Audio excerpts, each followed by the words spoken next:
Yo, what is going on, everybody? Welcome back to another episode of the Always Compete Seahawks podcast. I am Michael, here today to kind of talk about Geno Smith, who is QB1 in Seattle. As crazy as that sounds to say out loud, he is QB1. He's going to be QB1 for approximately 6 to 8 weeks, as we talked about last episode with Russ's injury. So I think, being that we have a new quarterback, it should be kind of important that we talk about him. So today I'm just going to give a rundown of Geno Smith, kind of his career, what I think he can do the rest of the season. And yeah, just kind of a Geno Smith breakdown, I guess you could say. I have planned to do a Geno Smith film breakdown, but I need to find some film from like 2013, 2014, because again, he only played like half a game. So, but we'll do it. I'll do it at some point this week, hopefully. So, just a quick rundown of Geno Smith. Geno Smith was taken 39th overall in the 2013 draft by the New York Jets.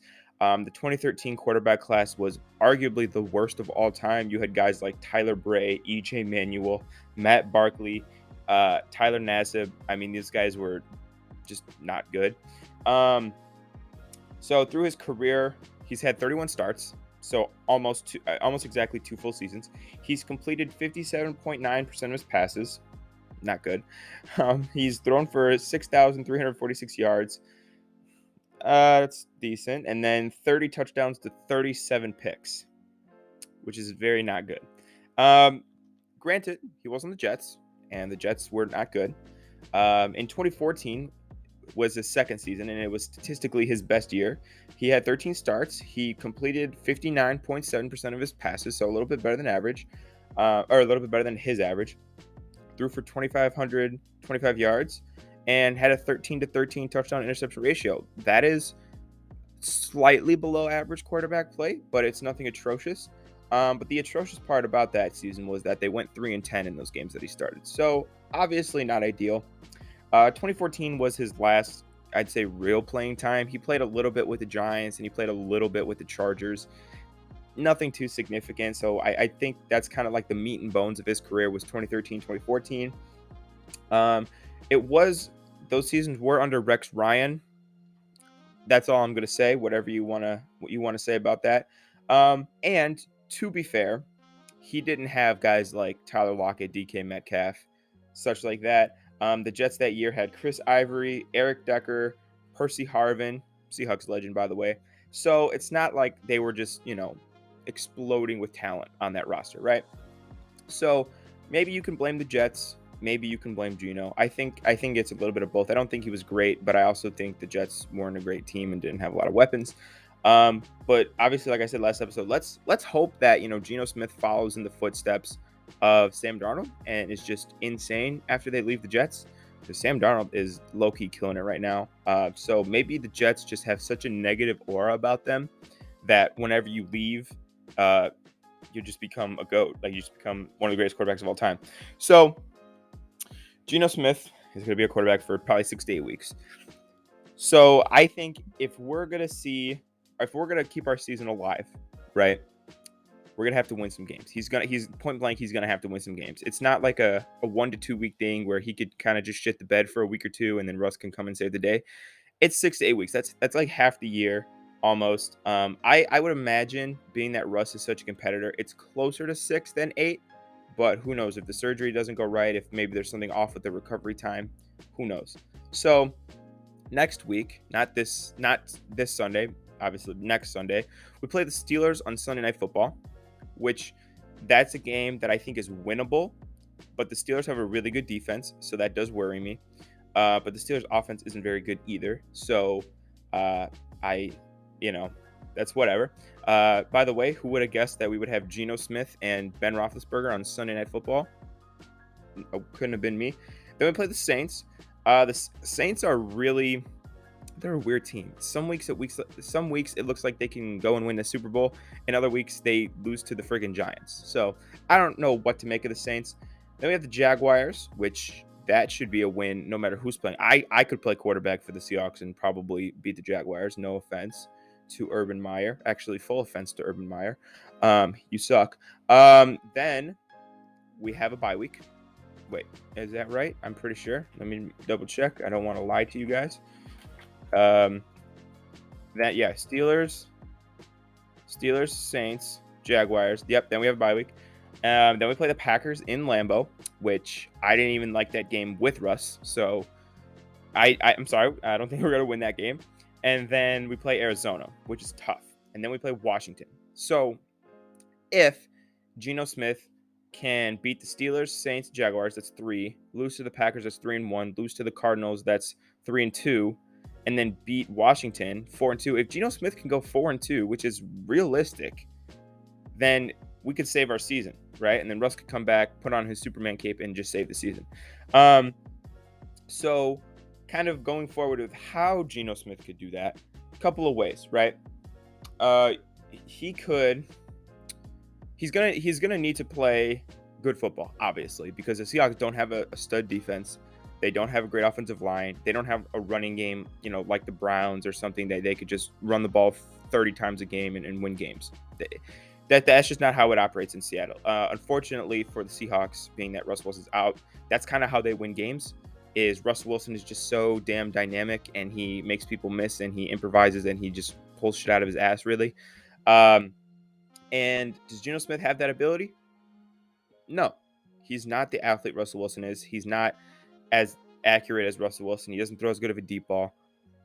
But I think there's hope, because Geno Smith did look good against the Rams, right? The stats are a little misleading. He played better than his stats, right?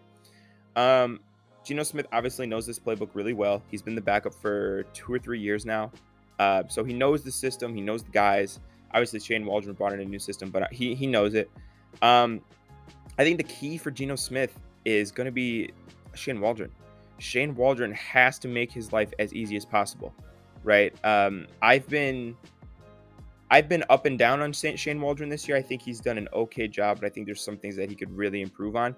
You got to get it fixed. I mean, you have to have a great scheme with Geno Smith, really make his life as easy as possible.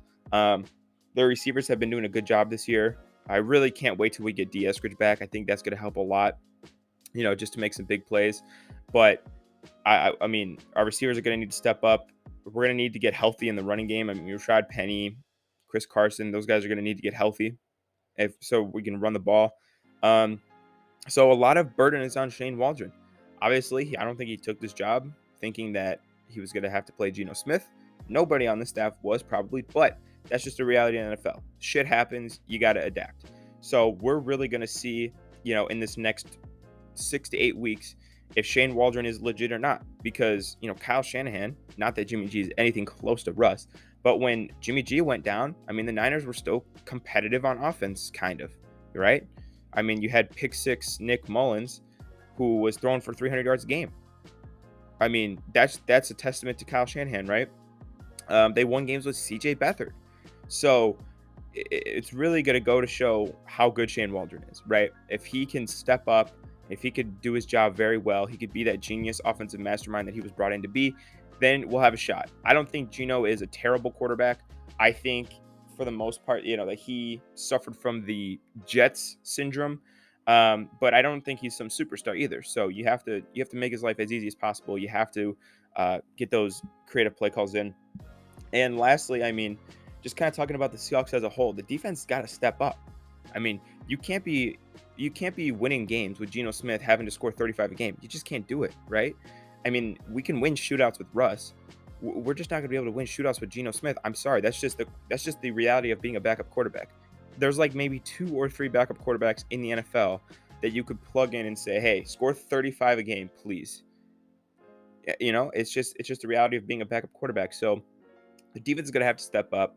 They're on pace literally to be the worst defense of all time, which is disgusting. But I mean, Coach Carroll, Coach Norton on the defensive coordinator, you got to pick your shit up. You have to pick your shit up. So you have to figure out how to fix whatever's wrong.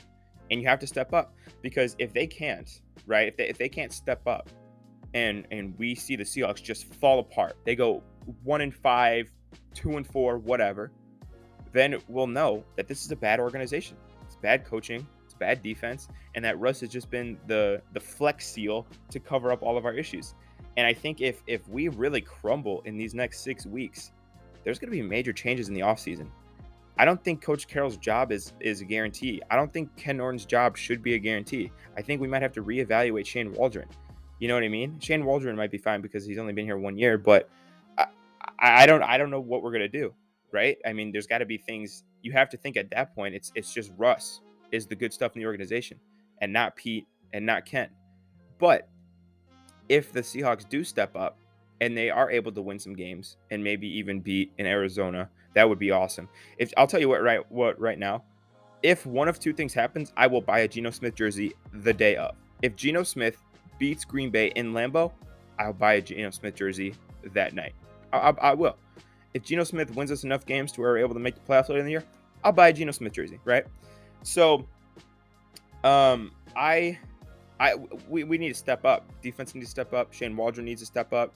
You just gotta have that mentality that you need to overcompensate for the fact of Russell Wilson not being there, right? Because he's just been the problem solver for this whole time. So let me know what you guys think down in the comments below of Geno Smith being our starting quarterback. Let me know if you guys want to see a film breakdown of Geno Smith, and let me know kind of what you think about the rest of the year. I will catch you guys later. Thanks for watching. Have a great day.